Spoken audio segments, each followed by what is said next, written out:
आपण आयुष्यभर पैसा, कीर्ती, यश यामागे धावत असतो.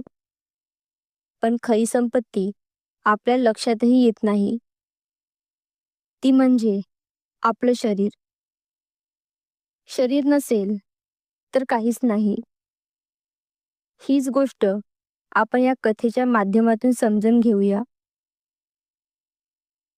गावात राहणारा शंकर, साधा, मेहनती शेतकरी.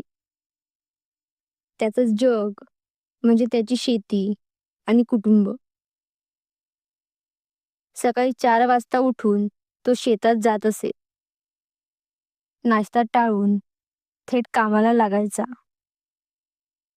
उन्हात, पावसात, थंडी गर्मी काहीही असो, तो शेतात राबायचा.